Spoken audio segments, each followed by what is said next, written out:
नंगौ बे समाव खोब गोजोनथाव बाथ्रा दिनै बड'लेण्ड बुब्लिया फैयै फैयै ब्रैथि गायसनथाय सान सफैबाय आरो बे जोंनि बे बड'लेण्ड बुब्लिया थांनाय 2018 मायथाइनि 15 सेप्तेम्बर खालारावहा जों गायसनजादोंमोन आरो बे गायसननायनिफ्राय दिनै गासैबो रायजो राजाफोरनि मददाव फैयै फैयै ब्रैथि गायसनथाय सान सफैबाय बेफोर गासैबो रायजो राजानि अनसायनाय मदद मोननायाव बेसिम जों सफैनो हादों बेखौ जों रोजा रोजा साबायखर बावनांगोन आरो फैबाय थानाय समावबो जोंनि बे बड'लेण्ड बुब्लिखौ अरायसम बेबायदिनो अनसायलांगोन हेफाजाब होलायगोन आरो आवगायलांनायावहा बेबायदिनो जोंखौ थुलुंगा होगोन होननानै जों आसा खालामनाय थाबाय आरो दिनैनि बे ब्रैथि गायसनथाय सानजोंनो जों लोब्बा लाखिनानै नोंथांमोननो फोरमायनो मोननानै खोब गोजोननाय मोनदों मानो होनब्ला जोंहा बर' रावनि गेजेरजों जों बड'लेण्ड बुब्लियाव गोबां फोसावबोदों नाथाय माखासे बर' हारिनि इसुफोरखौ जों फोरमायनो थाखाय माखासे बर' हारिनि रावफोरखौ बुजियावहा माखासे बर' हारिनि इसुफोरा थालाङो बेखौ जों माखासे साननानै एबा माखासे सानथौगिरिफोरजों सावरायनानै जों बड'लेण्ड बुब्लियाव एबा बड'लेण्ड बुब्लि मुंनि बड'लेण्ड बुब्लि एसामिस मोनसे पर्टेल निउस खुलिनो सानदों आरो बेबादिनो खुलिबाय दिनै गायसननानै गालांबाय जोंहा क'क्राझार जिल्लानि प्रेस क्लाबनि माखासे हांख्रायजानाय आलासि बिथांमोना दिनै गोजोनै गोजोन गायसनना गालांबाय बिथांमोननिसिमबो आंनि गोसो गोरबोनिफ्राय रोजा रोजा साबायखर थाबाय आसा खालामो बे फैबाय थानाय समाव जोंनि बे बड'लेण्ड बुब्लि एसामिस थामहिनबा सर्ट फर्माव जों बेखौ BBA महरै जोङो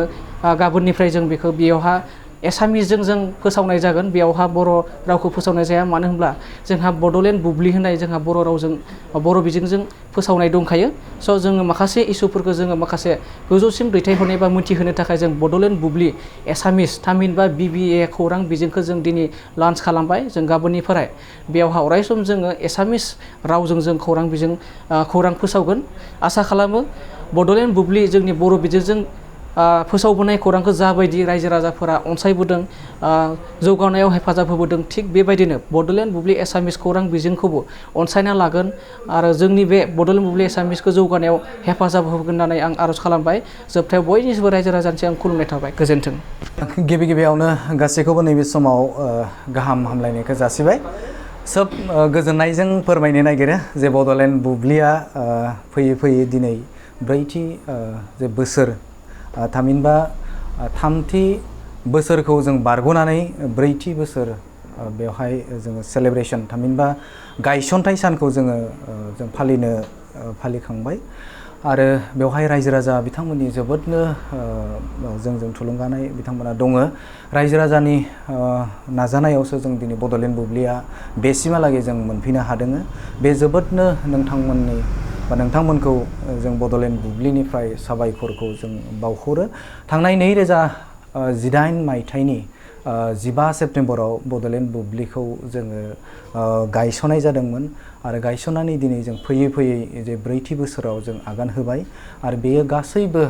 बर' रायजो राजा नोंथांमोननि अननाय बे अननायाव जों बेखिनियालागै सफैबाय जों जोबोदनो गोजोननाय मोनदों बे रायजो राजाफोरनि जिखिनि जोंखौ अनसायना लानाय बे जोबोदनो थुलुंगाथाव आरो बर' बिजोंखौ नायोब्ला बर' खौरां बिजोंखौ नायोब्ला जोंनि गेजेराव खोब बेफोरबायदि बिजोङाव बा बर'नि गोबां चेनेलफोर दङ दा बेनि गेजेराव बड'लेण्ड बुब्लिखौबो रायजो राजाफोरा अनसायनानै लादों दा बेनि थाखाय आङो गिबियावनो बड'लेण्ड बुब्लिनि नखरनि जानानै नोंथांमोनखौ साबायखरखौ बावहरो आं आसा खालामदों जे बड'लेण्ड बुब्लिखौ फैबाय थानाय समावबो नोंथांमोना जोंखौ मदद होगोन आं बेखौ मिजिंथिदों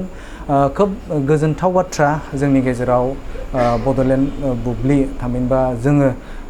थांनाय बोसोराव जोङो केबोल टिभिखौ जोङो क'क्राझार जों एरियायाव जों खालामनो हाबाय बे जोंनि थाखाय जोबोदनो बाख्नायथाव बाथ्रा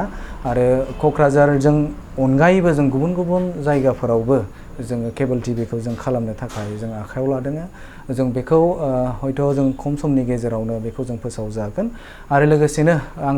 नैबे बाथ्राखौ नोंथांमोननि गेजेराव फोरमायनो नागिरदों जे बड'लेण्ड बुब्लिया फैबाय थानाय समाव जों मोनसे थांखि लादों जों सावरायलायनानै जों बेखौ बिथांखि जों लानाय जादों बेनो जाहैबाय जोङो बड'लेण्ड बुब्लि जिहेतु बर' जों बिजोंखौ जों फोसावनाय जायो बेजों लोगोसेनो जोङो आरोबाव जे बड'लेण्ड बुब्लिनिनो मोनसे दालाय बड'लेण्ड बुब्लि एसामिस थामहिनबा BBA होननाय मोनसे जोङो निउस चेनेल थामहिनबा जों बड'लेण्ड बुब्लिनिनो जिहेतु बर' बिजोंजों बड'लेण्ड बुब्लिया फोसावो जों एसामिस रावजोंबो जों फोसावनो थाखाय जों बिथांखि लादों आरो जोङो दिनैनि साननिफ्रायनो जोङो BBA थामहिनबा बड'लेण्ड बुब्लि एसामिस जों बेवहाय रायजो राजाफोरनि थाखाय जोङो रादाब लानानै फैगोन बिटिआर ओनसोलनि आरो आसामनि गुबुन गुबुन जायगायाव जे जानाय जाथायफोर रायजो राजाफोरा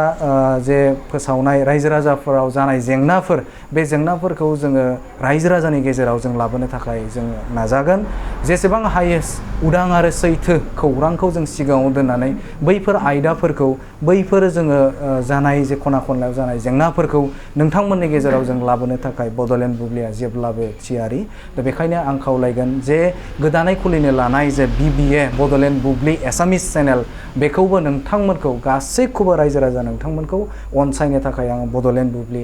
न'खरनि जानाय नोंथांमोनखौ खावलायबाय आरो फिन रायजो राजा नोंथांमोनखौ बड'लेण्ड बुब्लिखौ अनसायना लानायनि थाखाय आरो दिनैसिम नोंथांमोनखौ लाबोनानै जोंनि चेनेलखौ बेसिम दोनफैनो थाखाय नोंथांमोनखौ आंनि गोसो गोरबोनिफ्राय दिनैनि गोथार सानजों लोगोसे गासिबनिसिमबो फिन आंनि गोसो गोरबोनि साबायखर बावनानै बेखिनियावनो শ্ৰদ্ধাৰ কোকৰাঝাৰবাসী জনগণ ইয়াৰ দ্বাৰা কোকৰাঝাৰ পৌৰসভাৰ অন্তৰ্গত অঞ্চলত বসবাস কৰা জনগণলৈ এটা জৰুৰী ঘোষণা আগবঢ়োৱা হৈছে